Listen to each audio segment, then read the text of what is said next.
j'ai la charge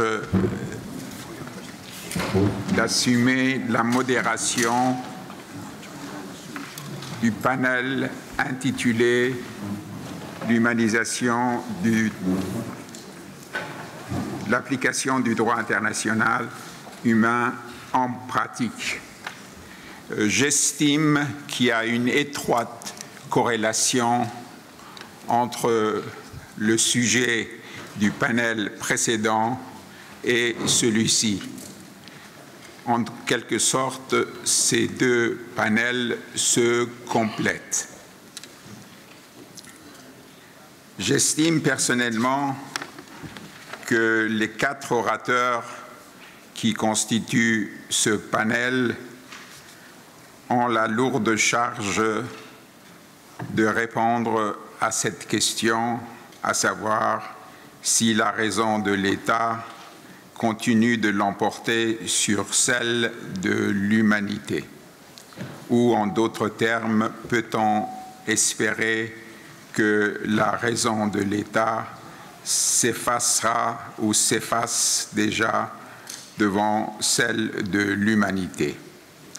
Sans trop tarder, parce qu'on est en retard, je donne la parole au juge de la Cour pénale internationale, M. Peter Kovacs, qui va être chargé de présenter une vue d'ensemble du sujet. Vous avez la parole, juge. Merci beaucoup, Monsieur le Président. Tout d'abord, un grand merci au curatorium pour m'avoir invité à prendre la parole, aussi bien en tant qu'ancien auditeur de l'Académie de l'année 1987, donc c'était il y a bien longtemps. En ce qui concerne l'humanisation, moi j'entends l'humanisation dans 2 sens. D'une part comme une finalité, d'autre part comme une modalité d'agir, comme une sorte de modus procedendi. En tant que finalité, je crois qu'actuellement, la finalité du droit international, c'est d'aider l'avancement de l'humanité en facilitant la coopération juridique transfrontalière afin de contribuer au développement de la protection de l'environnement, à l'augmentation du niveau de vie, à résoudre les questions de la santé et tant d'autres questions, tout en promouvant finalement la cohésion humaine. En ce qui concerne l'aspect matériel, finalement, c'est le droit de l'homme, mais donc c'était déjà touché en partie et ça sera touché aussi par le juge Linus Sotsinanos. C'est-à-dire le sujet avec lequel j'aimerais bien travailler, c'est l'aspect procédural, c'est-à-dire la participation et le rôle de l'homme, des gens, des différentes collectivités dans la mise en œuvre et la création des normes internationales. Et donc, en ce qui concerne la coutume, finalement. Donc là-bas aussi, même si la coutume est basée sur l'acte des États, mais finalement, il y a beaucoup d'obligations qui sont des obligations d'interdiction. Donc, ne pas faire, ne pas torturer, ne pas voler, ne pas commettre de viol. Finalement, ce sont des règles qui sont quand même assez faciles à respecter, car dans notre vie humaine, normale, quotidienne, nous ne volons pas, nous ne commettons pas de viol, nous ne commettons pas de torture, et non seulement parce que ceci est puni par telle ou telle règle nationale ou internationale, mais parce que nos éthiques n'agit pas comme ça. Et en ce qui concerne l'autre aspect de la formation de la coutume, ce qu'on peut finalement constater actuellement, c'est qu'avec la multiplication des mariages entre des personnes de nationalité ou de couleurs différentes, avec la naissance des enfants de couleurs ou bien d'ethnies différentes, avec l'entrée progressive même manifeste des femmes aux différents postes importants de l'industrie, de l'administration nationale et internationale. Donc ce phénomène a finalement contribué à ce qu'on débarrasse de certains préjugés ou bien de certains clichés nationalitaires ou bien sexistes. Et donc tout cela finalement a contribué à ce qu'on a pu constater que les principes solennellement proclamés en 1948 puissent être considérés des décennies plus tard comme jouissant déjà de valeur coutumière. Et donc c'est ainsi que le facteur humain a sa valeur en ce qui concerne la perception des gouvernements de l'opinio iuris sive necessitatis dans la coutume, et donc ceci veut dire que le comportement des gens contribue aussi à l'humanisation de la manière de penser des États, des gouvernements. En ce qui concerne l'humanisation dans la pratique de l'élaboration des conventions internationales, cette participation peut être directe ou indirecte, et évidemment je ne vous enseigne rien quand je me réfère à la conférence internationale de travail de l'Organisation internationale du travail avec la composition tripartite, ou bien les différentes assemblées parlementaires du Conseil de l'Europe, ou bien l'ancienne l'Union de l'Europe occidentale, ou des personnes représentant différentes couleurs politiques, mais pas le gouvernement, ont eu quand même une certaine modalité de participation. Ces modalités dépendaient bien entendu des différentes règles, statuts internes des organisations. Tantôt, ceci peut être réduit uniquement à donner un certain appui politique à certaines activités conventionnelles. D'autre part, au Conseil de l'Europe, quand on a fait la Charte européenne de langue régionale minoritaire, là-bas, le comité des ministres a mandaté les experts gouvernementaux à travailler sur la base d'un document qui a été préparé par la conférence permanente des pouvoirs locaux et régionaux. En ce qui concerne la convention cadre, là-bas, le comité des ministres a dit que c'est plutôt une sorte de document d'inspiration qu'on peut puiser de la résolution 1201 de l'Assemblée parlementaire du Conseil de l'Europe et parmi d'autres documents similaires. En ce qui concerne la formation, la préparation du statut de Rome déjà mentionné, là-bas, les gouvernements ont été prêts quand même à accepter que le terrain des négociations ne soit pas complètement coupé des ONG. Et donc, même si la salle des négociations stricto sensu a été réservée aux représentants des gouvernements, mais les ONG sympathisant avec la mise en place de la Cour pénale internationale ont pu quand même entrer dans l'édifice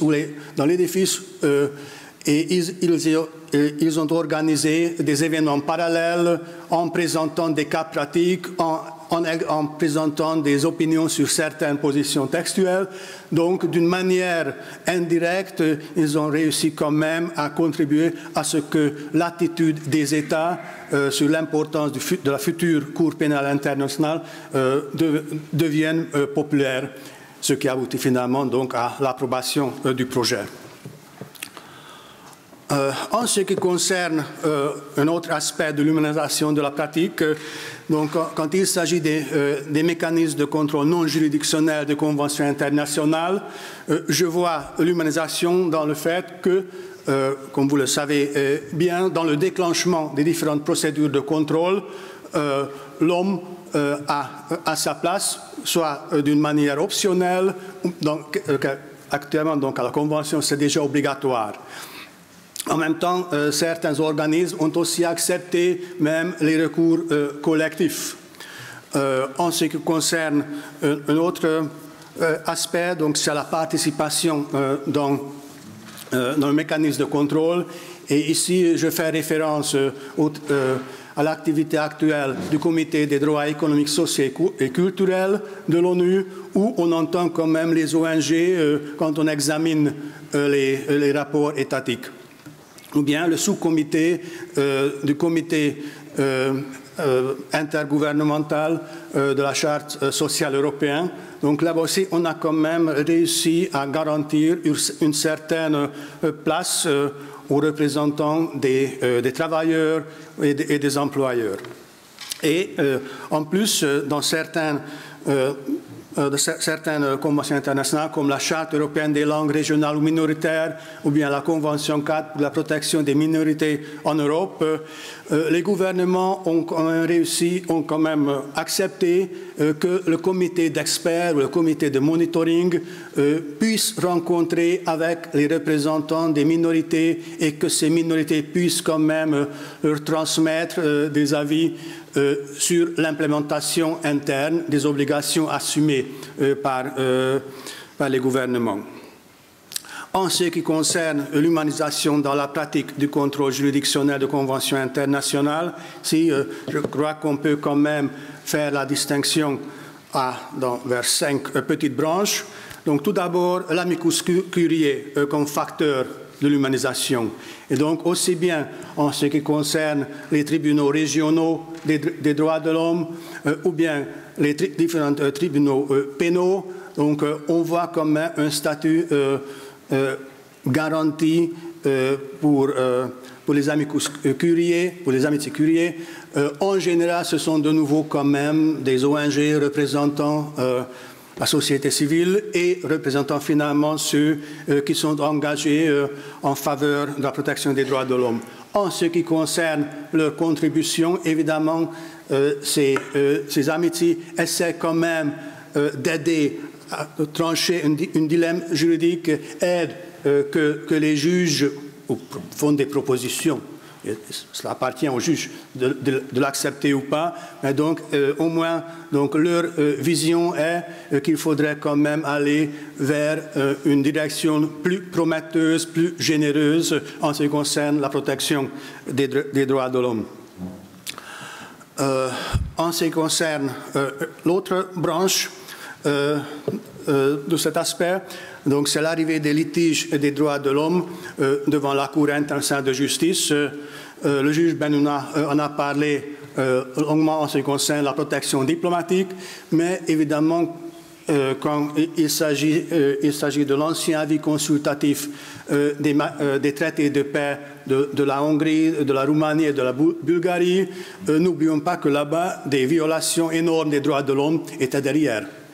Et donc, en plus, actuellement, ce qu'on peut constater, c'est que malgré le monitoring garanti conventionnellement auprès de la Convention contre toutes les formes de la discrimination raciale, cette Convention est devenue quand même, est arrivée à l'agenda de votre Cour et donc vous avez donné, messieurs les juges, plusieurs jugements ou décisions en la matière. En ce qui concerne un autre aspect, donc le respect des personnes accusées et sous investigation devant les tribunaux pénaux internationaux, et donc c'est ainsi qu'on arrive à une justice humaine, comme Donné de Vabre l'a dit, en déchirant le voile étatique, comme Robert Badinter l'a défini. En ce qui concerne l'autre aspect, donc l'intérêt des victimes l'intérêt des victimes est pris en compte aussi bien en tant que participation aux procédures de la Cour pénale internationale, ou bien comme réparation, ou bien que l'assistance donnée aux victimes. Et la notion de l'humanité est présente aussi dans la jurisprudence de la Cour internationale de justice, pour ne citer que l'avis consultatif en matière de la licéité des armes nucléaires, ou bien Gabčíkovo-Nagymaros, chez nous à la CPI, c'était dit dans l'affaire Almadik, le choc que l'humanité a senti quand les monuments sur la liste de l'étage mondial ont été détruits par les islamistes. Et donc, c'est un peu ainsi que j'arrive à conclure que l'humanisation est déjà un fait acquis, même si cela mériterait quand même une présence encore plus musclée. Peut-être je suis trop optimiste, mais à long terme, tous les internationaux sont optimistes. Merci beaucoup pour votre attention.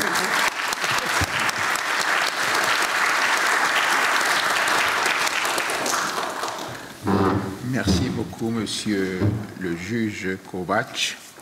Le deuxième orateur du panel est le professeur Linos Alexandros Sicilianos, qui va nous parler de l'humanisation de la protection diplomatique.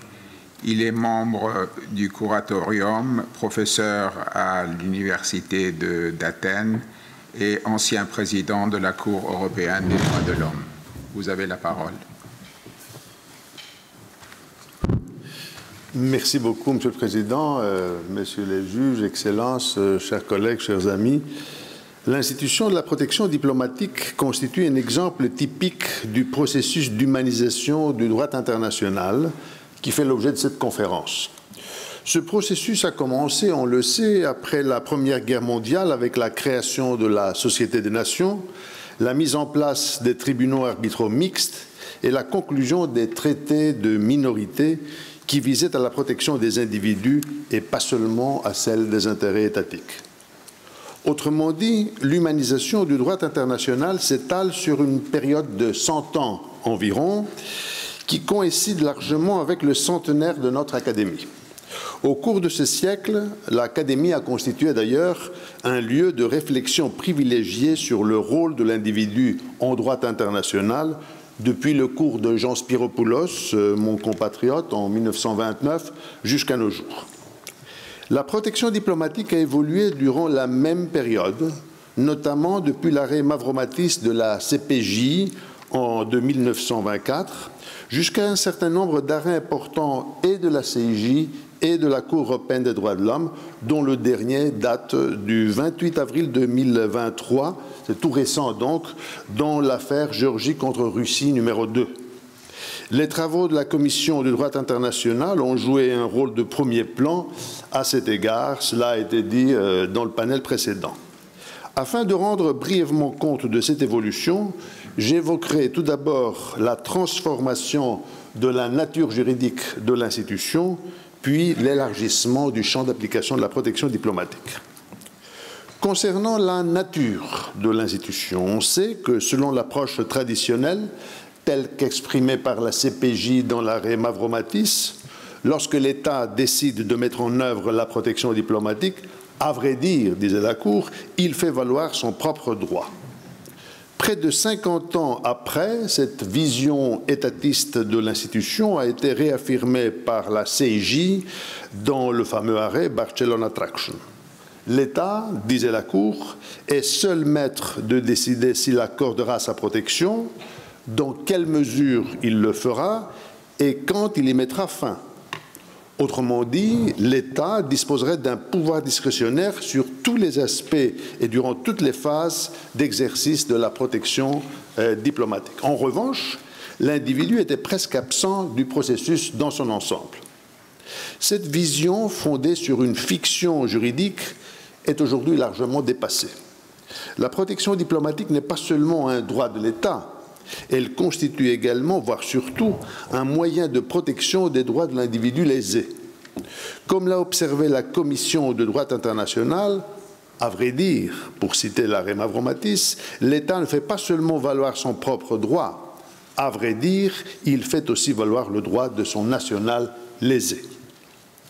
Cette nouvelle manière de voir est corroborée par la jurisprudence plus récente de la CIJ.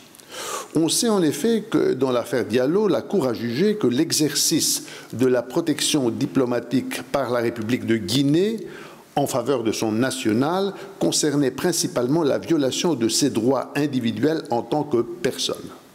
Et la Cour de constater dans son arrêt sur le fond une série de violations du pacte international relatif aux droits civils et politiques.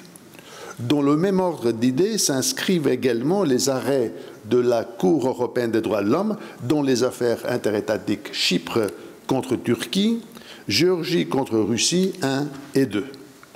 Ces affaires sont tout aussi intéressantes sous l'angle de l'octroi de l'indemnisation à la personne lésée. Dans l'affaire Diallo, la Guinée a réclamé une indemnisation sur la base des dommages allégués de son ressortissant et la CIJ a établi le montant de l'indemnité à raison du dommage résultant des violations des droits de l'homme subies par M. Diallo. De la même manière, la République de Chypre et la Géorgie ont fourni à la Cour européenne des droits de l'homme les listes des personnes lésées dans le contexte des affaires interétatiques précitées. La Cour de Strasbourg a calculé le montant de l'indemnisation sur la base de ces listes, en fonction également de la gravité des violations constatées. De surcroît, la Cour a dit expressément dans le dispositif, et c'est là une différence par rapport à la CIJ, donc la Cour européenne a dit expressément dans le dispositif des arrêts Chypre contre Turquie et Géorgie contre Russie numéro 1 et 2, que les montants alloués seront distribués par les gouvernements requérants aux victimes individuelles, tout en précisant le montant exact au profit de chaque groupe de victimes identifiées. Autrement dit, les gouvernements requérants ont consulté les victimes et leurs familles au sujet de l'indemnisation à demander en fonction de la violation alléguée, et la Cour européenne a ordonné les États en question de transférer aux personnes lésées et à leurs familles, selon le cas, les montants octroyés. Cette pratique jurisprudentielle qui tente à devenir constante reflète clairement les recommandations de la CDI selon lesquelles l'État qui exerce la protection diplomatique devrait tenir compte des vues des personnes lésées quant à la réparation à réclamer et transférer à la personne lésée toute indemnisation pour le préjudice obtenu de l'État responsable sous réserve de déduction raisonnable, disait la CDI, la CIJ et la Cour européenne ne parlent pas de déduction. Dans son projet d'article sur la protection diplomatique, la Commission du droit international recommande également que l'État devrait prendre dûment en considération la possibilité, je dis bien la possibilité d'exercer la protection diplomatique, en particulier lorsqu'un préjudice important a été causé. Cette recommandation a également trouvé son chemin dans l'arrêt de la Cour de Strasbourg HF contre France de 2022. La Cour cite la CDI et reconnaît certes que l'État n'a pas d'obligation d'exercer la protection diplomatique.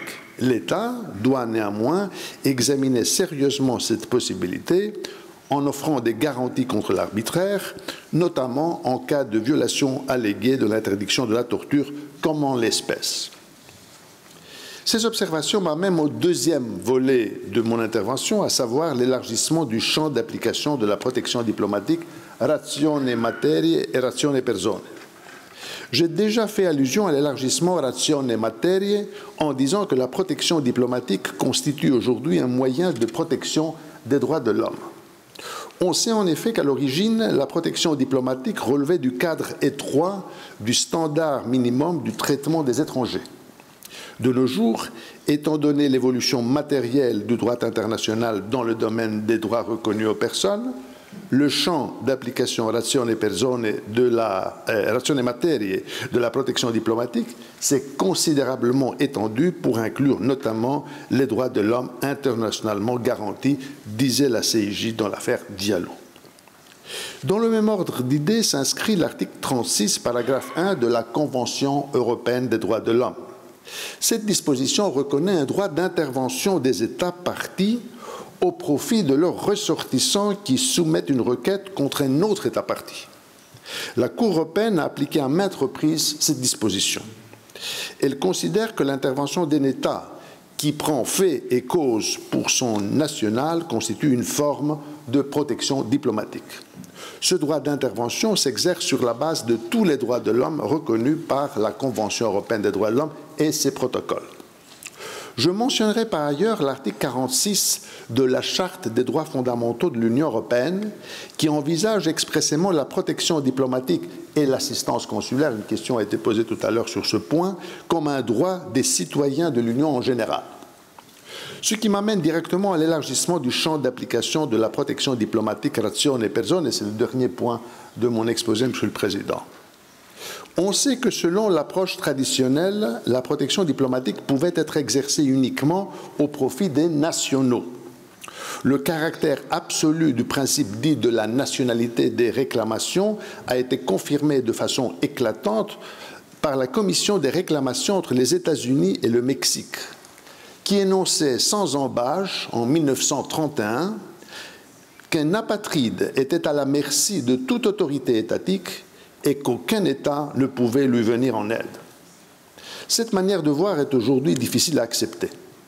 C'est ainsi que la Commission du droit international a souligné la vulnérabilité particulière des apatrides et, en invoquant la Convention sur la réduction des cas d'apatridie, a décidé de relativiser le principe de la nationalité des réclamations.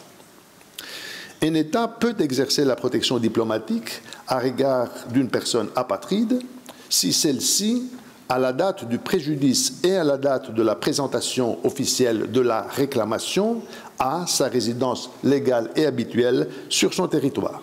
Autrement dit, dans le cas des apatrides, la résidence se substitue à la nationalité. Il en va de même mutatis mutandis pour les personnes qui bénéficient du statut de réfugié.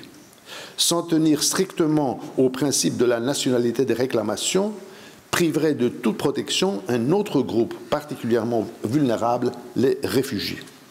D'où la nécessité de reconnaître qu'un État peut exercer la protection diplomatique à l'égard d'une personne à laquelle il reconnaît la qualité de réfugié si cette personne a sa résidence légale et officielle sur son propre territoire. La jurisprudence du Tribunal international du droit de la mer va dans le même sens au sujet de la protection des membres des équipages des navires par l'État du pavillon, chose à laquelle le greffier de la Cour a fait allusion ce matin. Dans les affaires Saiga numéro 2, Virginia et North Star, le tribunal a affirmé que le navire, tout ce qui se trouve sur le navire et donc les personnes qui y sont embarquées, sont considérés comme une entité unique liée à l'État du pavillon qui peut les protéger. La ratio de cette règle repose sur la nécessité de garantir une protection efficace aux membres de l'équipage, étant donné que ce dernier peut être composé de citoyens de plusieurs États. Si chacune des personnes ayant subi un préjudice devait rechercher une protection auprès de son État national, il s'ensuivrait une épreuve injustifiée.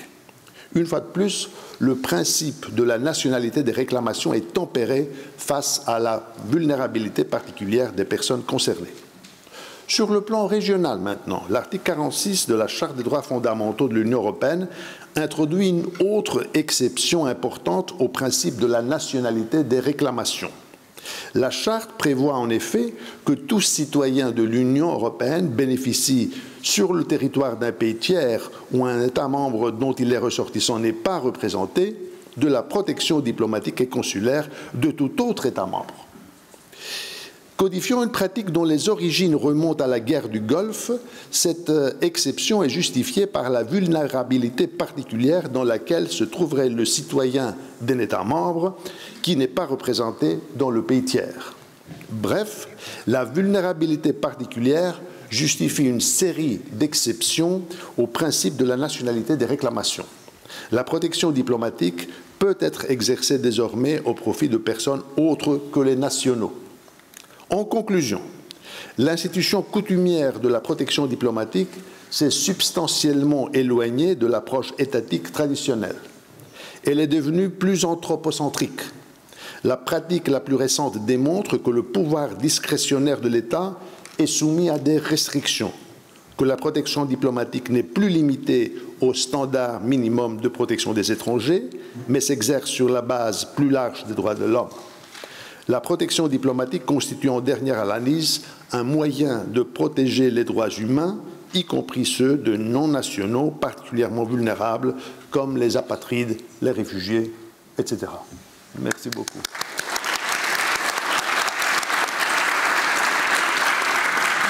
Je remercie beaucoup le professeur Sicilianos pour avoir surtout tenu la limite imposée par le colloque des 10 minutes.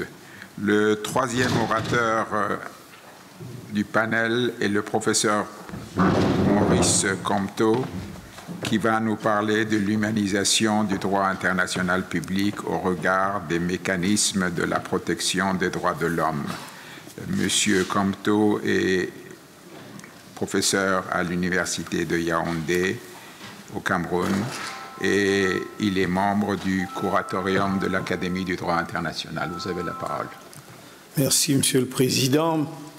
Excellences, Mesdames, Messieurs, Permettez-moi de faire une incise en revenant sur le panel de tout à l'heure. On a demandé si l'homme était au centre. Peu importe où se trouve l'homme.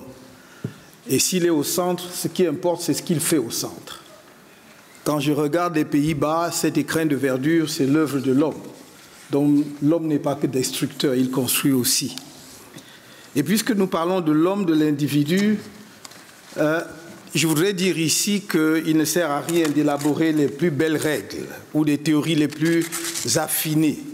Il faut maintenant descendre du ciel de la théorie pour rejoindre l'homme dans sa fragilité humaine. Et c'est ce que fait ce panel avec l'examen de l'humanisation à travers le prisme de la pratique. Qu'en est-il concrètement au jour le jour? L'homme dans sa vulnérabilité par rapport au sujet du droit international, par rapport à la règle du droit international. Le système des Nations Unies est la matrice normative et institutionnelle de l'humanisation du droit international dans la pratique. La Charte des Nations Unies traduit cette volonté de bâtir un système centré sur la personne humaine.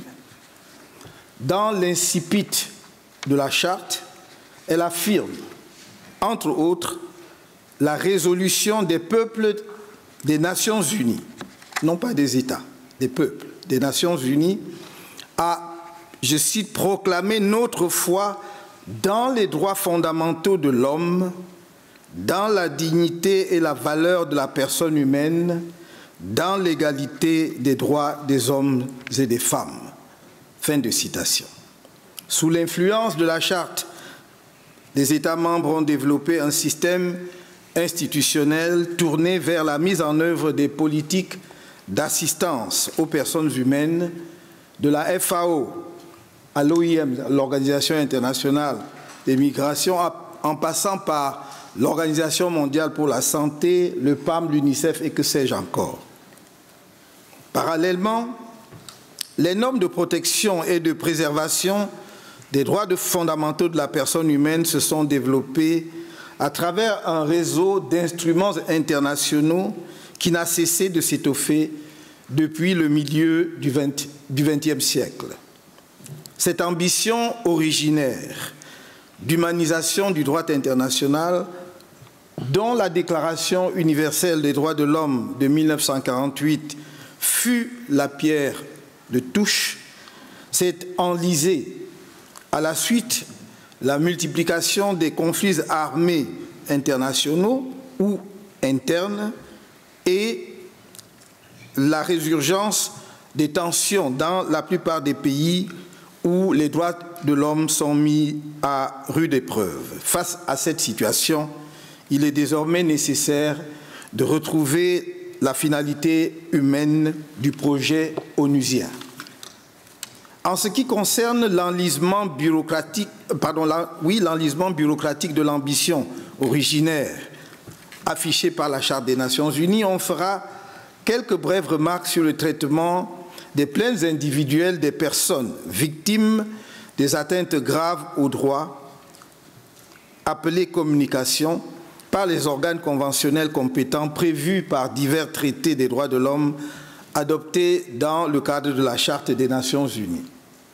Rappelons à cet égard que les organes conventionnels des droits de l'homme sont constitués de 10 comités d'experts indépendants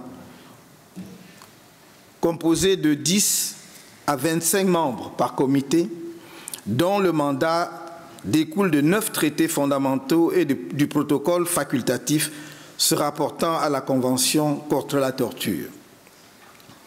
À l'exception du sous-comité pour la prévention de la torture, ils ont pour mandat de recevoir et d'examiner les rapports présentés par les États parties dans lesquels ces derniers détaillent la façon dont ils appliquent les dispositions du traité. 8 des organes conventionnels, au titre de leurs protocoles facultatifs respectifs ou dispositions spécifiques, sont habilités à recevoir et à examiner des plaintes ou communications des particuliers alléguant que leurs droits ont été violés, à condition que l'État en question ait accepté cette procédure. le sous-comité pour la prévention de la torture a pour mandat de visiter tout lieu où se trouve où pourraient se trouver des personnes privées de liberté. C'est une prérogative importante qui, si elle était effective, donnerait de la substance à l'idée d'humanisation du droit international des droits de l'homme dans la pratique, en ce qu'elle rendrait concret et visible le souci des personnes en détresse qui inspira sans doute la mise en place du sous-comité. Les organes conventionnels s'acquittent de plusieurs autres fonctions au titre du traité dont ils relèvent.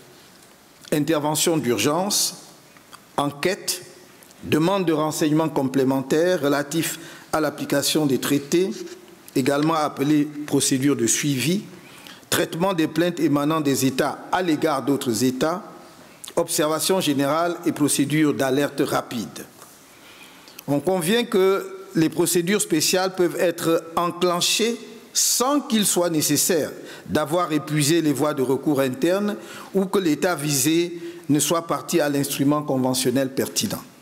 C'est dire combien riches de promesses ont pu être les missions confiées par les États au sein des Nations Unies aux organes dits des traités et aux procédures spéciales. Cependant, la réalité est pour le moins contrastée, voire franchement décevante à certains égards.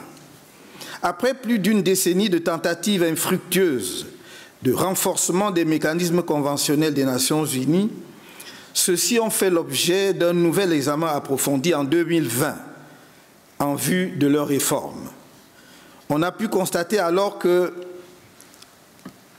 le système mis en place par les traités était entré dans une période de fatigue, tant les procédures se sont amoncelées au sein des différents comités.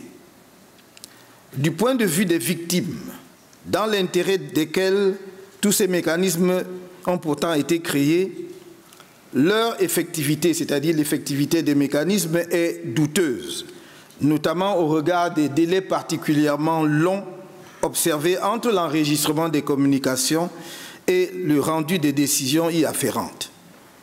La possibilité offerte à chacun, à certains des 10 mécanismes, d'effectuer des enquêtes ou des descentes sur le terrain est fort peu utilisée et au final, inapte à produire les effets escomptés. Une autre insuffisance du système a trait aux différents aspects de la procédure pratiquée par ces mécanismes. Un diagnostic de la situation et des axes de réflexion ont été faits par l'Assemblée générale des Nations unies en 2014.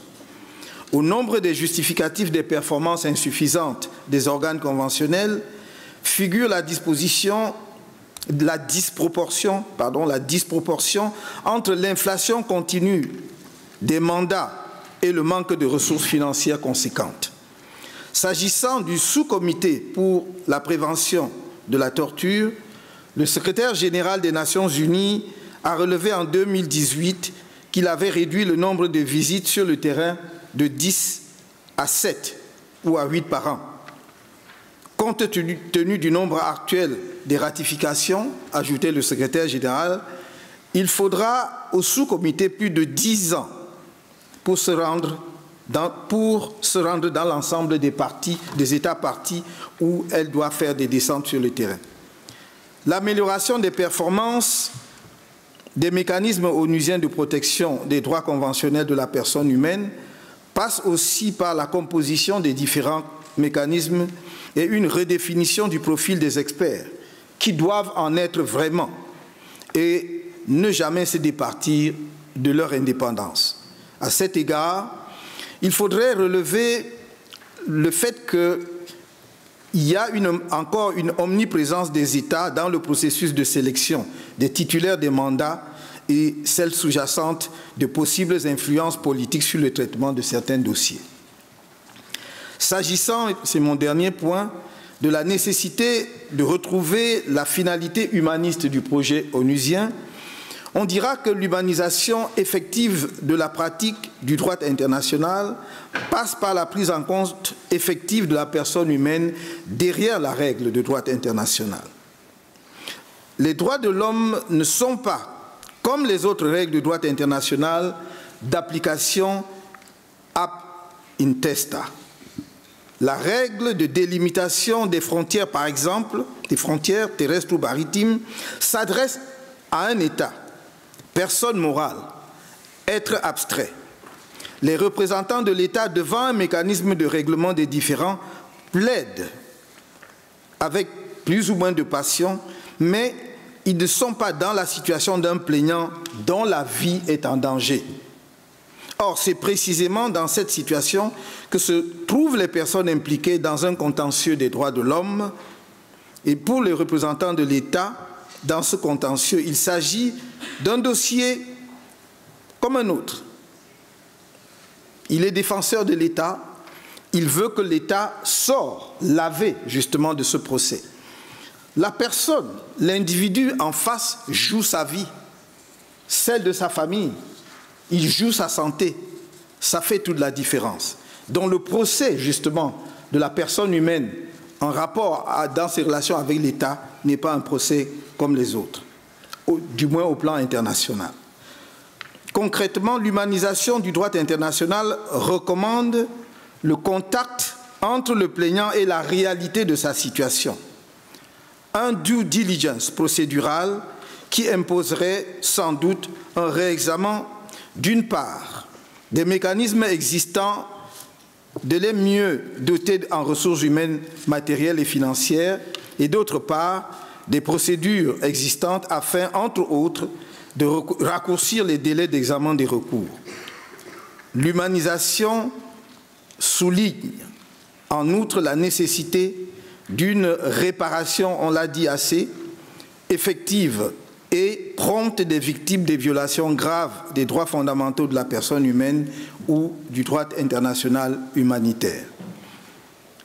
L'insistance vaut a fortiori pour les organes des traités des droits de l'homme dont on compte à la fois sur la souplesse de son fonctionnement et la célérité que devraient permettre ces règles de procédure pour la réalisation de l'objectif d'humanisation.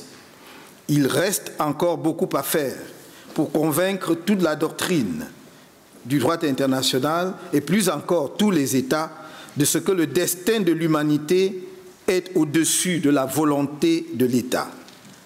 Du moins peut-on partager le vœu que là où le droit international lui-même reconnaît déjà un statut à l'individu en lui attribuant des droits propres, y compris un accès certes encore limité à la justice internationale, il importe que les mécanismes internationaux de protection ou de garantie de ces droits s'acquittent de leur mission avec la conscience de l'extrême vulnérabilité de l'individu face à la toute-puissance de l'État. Merci.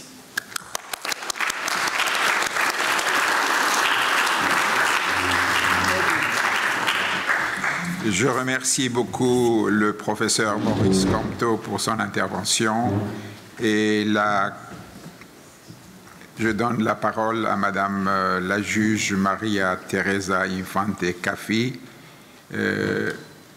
qui est juge au tribunal international pour le droit de la mer, et elle va présenter son intervention en anglais sous le titre de New Avenues for the Humanization of the Law of the Sea.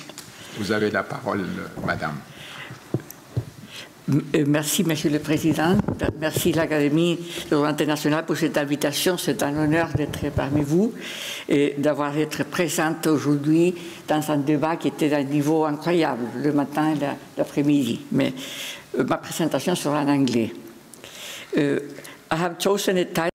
J'ai choisi un titre qui est une invitation de considérer le droit de la mer comme un équilibre délicat entre le besoin de certitude, stabilité, sécurité et sûreté, ainsi que le développement économique et social en utilisant l'océan et ses ressources, ainsi que la conservation et la gestion durable de ces ressources de façon durable, en pensant à la protection et la préservation du milieu marin. Et ce n'est qu'un seul aspect. Et tout cela compte tenu de l'autorité diffuse des États. On a parlé aujourd'hui de la souveraineté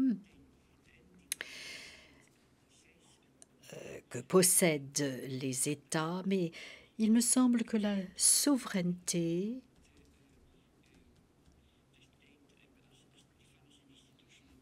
en fait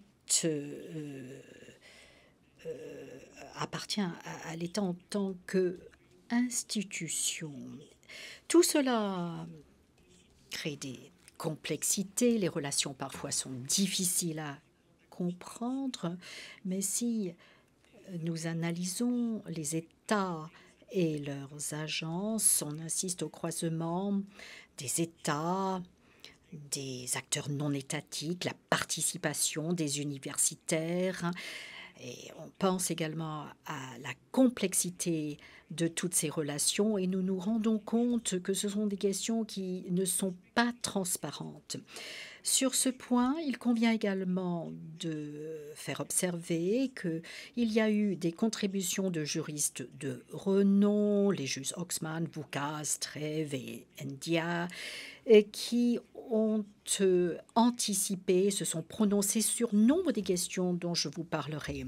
Dans leurs écrits, on peut observer les bases qui permettent d'établir des liens entre les droits de l'homme et le droit de la mer, soit du point de vue de la Convention des Nations Unies sur le droit de la mer ou du point de vue d'autres instruments spécialisés.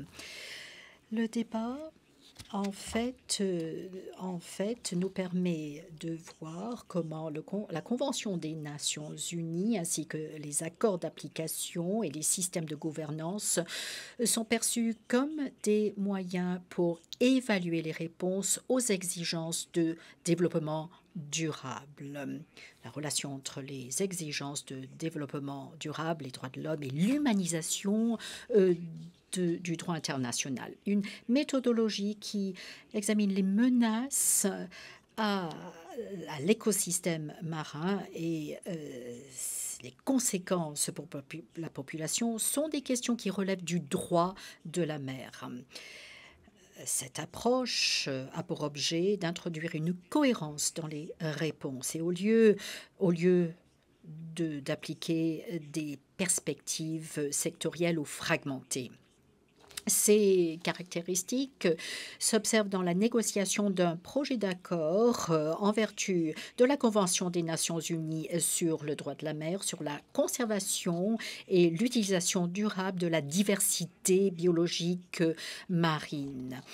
Le texte qui a été négocié comporte toute une série de principes et d'approches, à l'article 5, qui associent des notions fondées sur la Convention des Nations Unies et d'autres qui s'inspirent d'autres accords et déclarations internationales tout en reconnaissant la diversité parmi les États. Donc c'est un article très complexe que nous appliquons comme une unité. Plus récemment, une demande d'avis consultatif a été déposée par la Colombie et le Chili pour répondre notamment à la question de la portée du devoir de prévention de l'État en ce qui concerne des événements climatiques dus au réchauffement climatique, y compris des événements extrêmes fondés sur les obligations en vertu de la Convention américaine. Au vu de l'accord de Paris et le consensus scientifique qui recommande que les températures mondiales ne devraient pas dépasser 1,5 degré centigrade.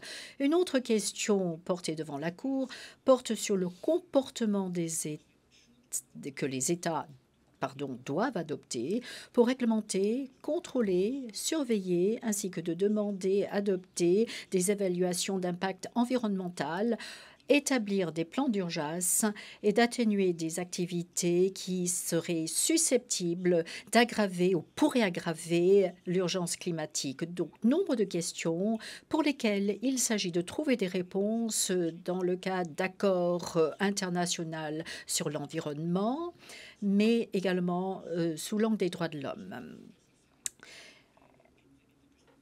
Et il est vrai que le droit de la mer n'est pas mentionné, mais sans doute sera évoqué dans la réponse que la Cour devra trouver. Force également de rappeler le schéma identifié par l'avis consultatif de la Cour interaméricaine de 2017, intitulé « L'environnement et les droits de l'homme dans le contexte de la protection et de la garantie des droits à la vie, à l'intégrité personnelle, l'interprétation des articles 4.1 et 5.1 de la Convention américaine des droits de l'homme, demandée par la Colombie, et d'ailleurs avec l'appui de certains auditeurs de la salle. Des références au milieu marin de la région des Caraïbes a été évoquée dans cette demande, et la Cour a été invitée à interpréter le pacte de San José par rapport à ces traités environnementaux. Donc, la Cour a pu rendre un avis qui offre des perspectives permettant de comprendre la relation entre le droit de la mer et les droits de l'homme. Parmi d'autres affirmations, la Cour a fait état du devoir de faire preuve de diligence requise, concept dont le sens a été déterminé par le droit international, utilisé d'ailleurs dans d'autres domaines, y compris le droit international humanitaire et le droit de la mer. Il y a également une autre demande d'avis consultatif portée devant le Tribunal international du droit de la mer, présentée par la Commission de petits États insulaires et qui a posé des questions concernant la protection et la préservation du milieu marin eu égard à l'impact du changement climatique, y compris le réchauffement des océans et l'élévation du niveau de la mer. Et dans quelle mesure ces phénomènes englobent des questions qui portent également sur les êtres humains. Et tout cela fera partie de l'analyse. Et dans ce cas, la demande se réfère à la partie 12 de la Convention des Nations Unies sur le droit de la mer. Une troisième demande qui a été déposée ici à La Haye a été portée devant la Cour internationale de justice et portera également sur des questions relevant du droit de la mer. Ici, la demande comporte également une référence à la Convention des Nations Unies sur le droit de la mer et précise que cela mérite d'être examiné en tenant compte du devoir de vigilance requise et les droits reconnus dans la Déclaration universelle des droits de l'homme. Donc c'est un avis très important reconnaissant l'importance de la Déclaration universelle et le devoir de prévenir des dommages importants à l'environnement et le devoir de protéger et préserver le milieu marin. Donc le droit de la mer sera mis en rapport avec des questions de protection des droits de l'homme. D'un point de vue théorique, on réfléchit également à l'approche la plus appropriée qui s'impose pour traiter ces dimensions humaines. Si elles doivent porter sur des personnes, des unités collectives, etc.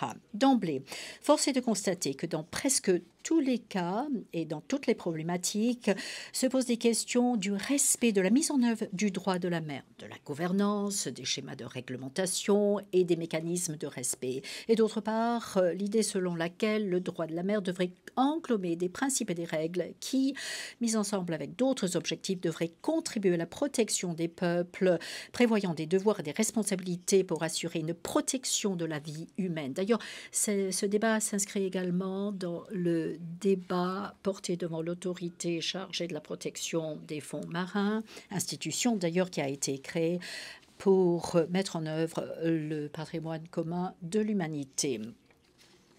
Donc, la Convention des Nations Unies et des instruments connexes sont de plus en plus soumis à des évaluations du point de vue des droits de l'homme et mettent l'accent sur les individus. Parmi les questions qui se posent, je souhaiterais souligner 3, notamment s'il est déterminant de considérer le droit de la mer composé de principes et de règles isolément par rapport à des questions de fond.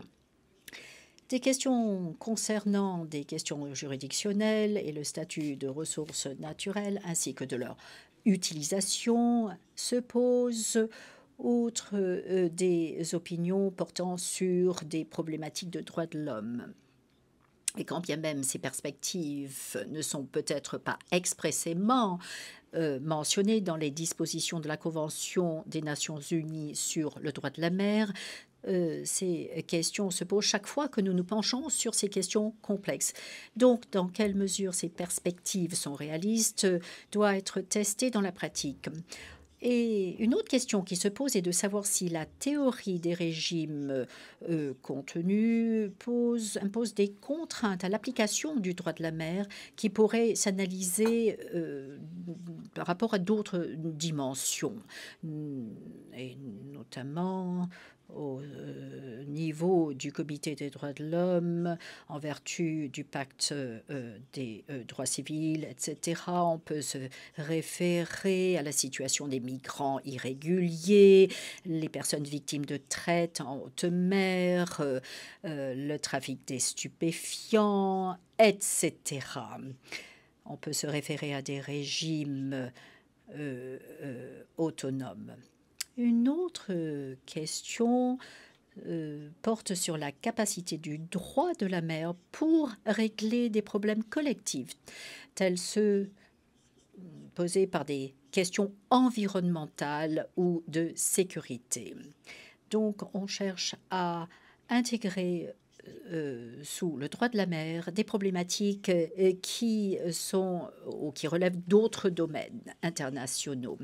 Selon toute une série de décisions, des cours et des tribunaux ont suivi une approche qui a pour objet d'intégrer le concept de l'humanité dans l'évaluation de situations particulières.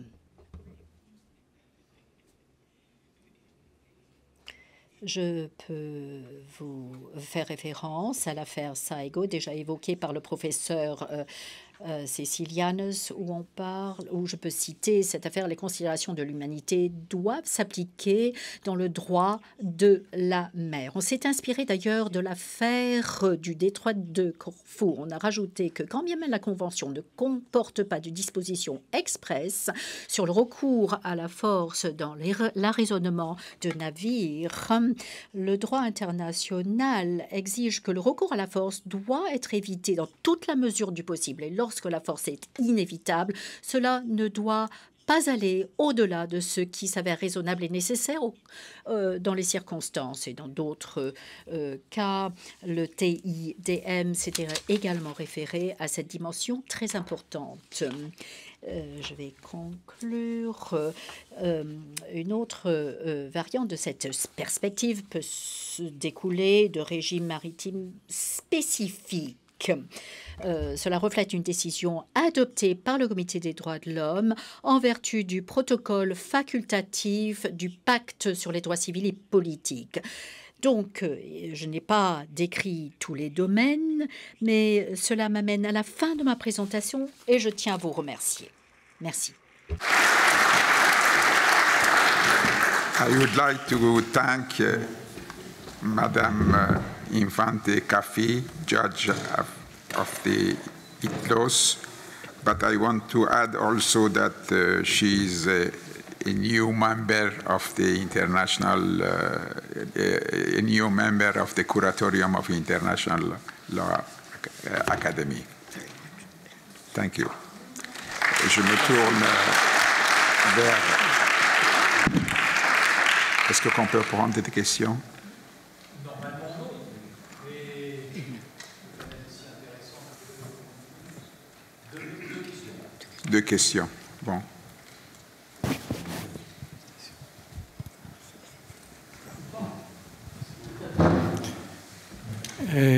Ricardo Abello, Université de Rosario à Bogotá en Colombie.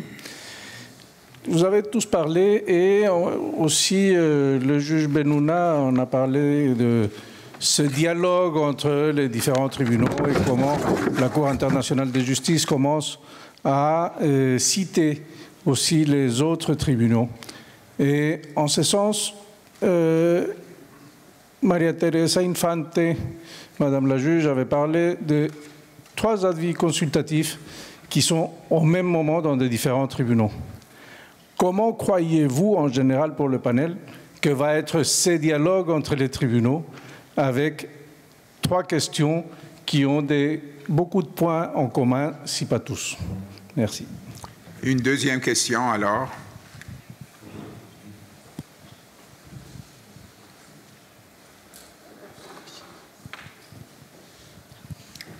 Allez-y.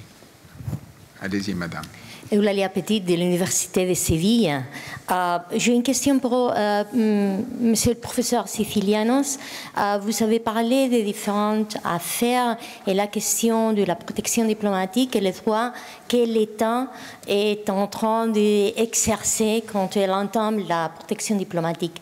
Quelle est votre opinion dans les cas de la Géorgie contre la Russie, mais l'affaire qui était devant la Cour internationale de justice, et dans lequel la Cour n'a pas entré à dilucider quel était l'intérêt que la Géorgie était en train d'exercer. Si c'était en tant qu'État partie à la Convention de discrimination raciale, ou c'était l'exercice de la protection diplomatique des Géorgiens qui avait été discriminé par la Russie, parce qu'en fait la réclamation était territoriale et dans le territoire il y avait des personnes qui ne portaient pas la nationalité géorgienne.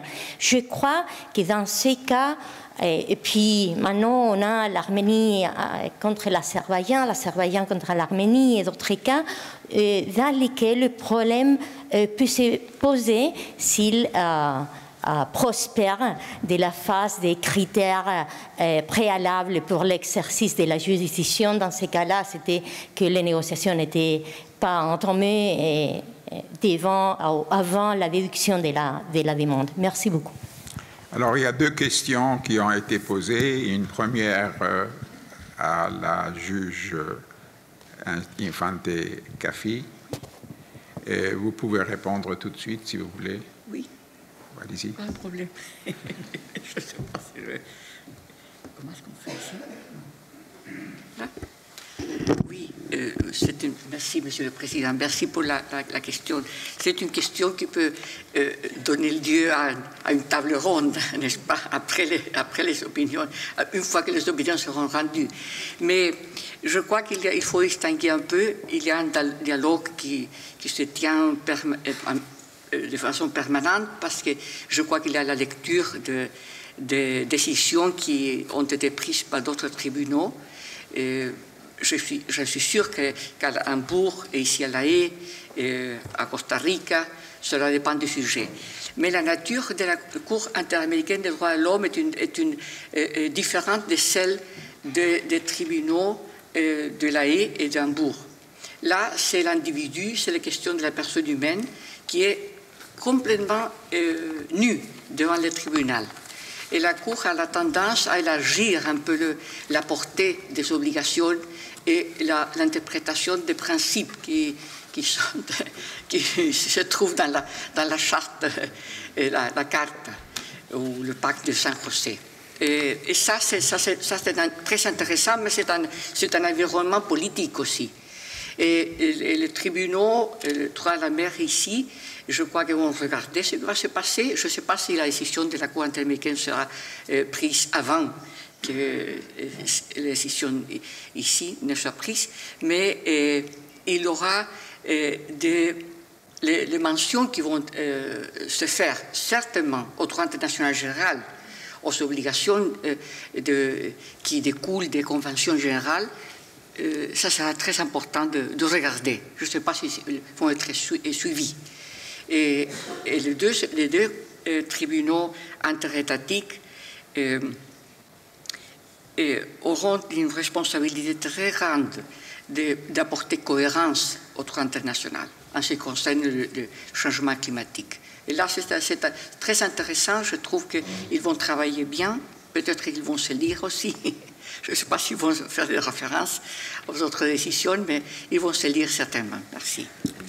Alors, la deuxième question a été posée au professeur Sicilianos. Vous avez la parole. Oui, merci beaucoup pour cette question. L'affaire Géorgie contre Russie devant la Cour internationale de justice était basée essentiellement sur comme on le sait, sur la Convention pour l'élimination de la discrimination raciale. Donc, je ne pense pas qu'on puisse l'analyser sous l'angle de la protection diplomatique. Cela dit, un problème assez similaire a été posé dans l'affaire Géorgie contre Russie numéro 2 devant la Cour européenne des droits de l'homme. Et là, la Cour, notamment durant la phase, pas durant les phases précédentes, mais durant la phase de la satisfaction équitable, comme on l'appelle, c'est-à-dire la réparation, pour parler net, s'est référée expressément et à la Commission du droit international et au projet d'article de la Commission et aux recommandations de la Commission en matière d'allocation donc de l'indemnisation. Et donc, elle a vu effectivement cette affaire, du moins sous l'angle de l'octroi de la réparation, comme une affaire de protection diplomatique. Elle l'analyse comme ça. Et elle en a fait de même dans deux affaires précédentes. L'affaire Géorgie contre Russie numéro 1, il s'agissait d'une liste de à peu près 1500 personnes que la Géorgie a présenté à la Cour, et donc il s'agissait d'un groupe de personnes bien identifiées. C'est ça là, le terme qui est utilisé par la Cour européenne des droits de l'homme. Il faut qu'il y ait toujours un groupe de personnes identifiées, et donc la Cour demande toujours aux États requérants de lui présenter une liste concrète, et elle en a fait de même à propos de l'affaire Chypre contre Turquie, avec deux groupes, disons, les personnes disparues d'une part, les personnes de l'enclave de Carpassia au nord de l'île. Donc, dans tous ces cas, il s'agissait de victimes identifiées, identifiables, au moyen d'une liste qui avait été demandée par la Cour et soumise par l'État requérant à la Cour. Et c'est sur la base de cette liste que l'on a calculé le montant de la réparation, c'est-à-dire la Cour européenne. Je ne le révèle pas un grand mystère si je dis qu'elle a quand même une méthode de calcul des indemnisations en fonction de la gravité de la violation. La vie humaine n'a pas de coût, bien évidemment, mais la Cour doit octroyer quand même une indemnisation, donc elle a un certain montant qu'elle alloue systématiquement pour la violation X, la violation Z, etc. Donc, multiplié par le nombre de personnes, on arrive à 10 millions dans l'affaire Géorgie contre Russie numéro 1, et on arrive à 90 millions dans l'affaire Chypre contre Turquie, et on arrive également à une somme de 85 millions, je crois, dans l'affaire Géorgie contre Russie numéro 2. Donc c'est quand même arithmétique, c'est très précis, c'est très concret. Et pour élaborer cette méthode, disons, de calcul, la Cour, à 3 reprises, dans 3 affaires interétatiques, se réfère et à la Commission du droit international, au projet d'article sur la protection diplomatique, dont l'analyse qu'elle fait est une sorte de protection diplomatique de l'État qui prend fait et cause pour ses propres nationaux. Donc c'est bien plus orienté de ce côté-là que devant la CIJ. Je parle sous le contrôle des juges et de la présidente ici présente. Je ne pense pas que l'analyse de la Cour dans l'affaire Géorgie contre Russie ici même était ou pourrait être une analyse protection diplomatique. Mais là, notamment à la Cour européenne, notamment au niveau du calcul de la réparation, l'analyse est strictement une analyse de protection diplomatique, ça c'est sûr. Hein, la structure de l'arrêt, la logique de l'arrêt depuis jusqu'à la fin est la même dans les 3 arrêts en question. Les références à la CDI, pareil. Donc c'est pour ça que j'ai parlé d'une pratique, en tout cas une pratique jurisprudentielle qui tente à devenir constante. Merci beaucoup. J'aimerais revenir sur la première question.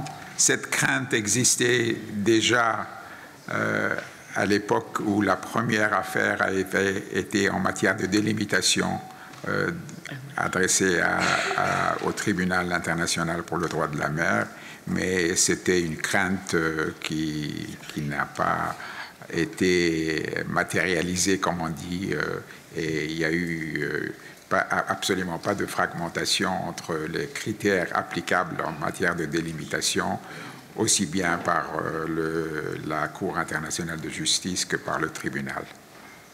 Oui, oui, c'est vrai, oui.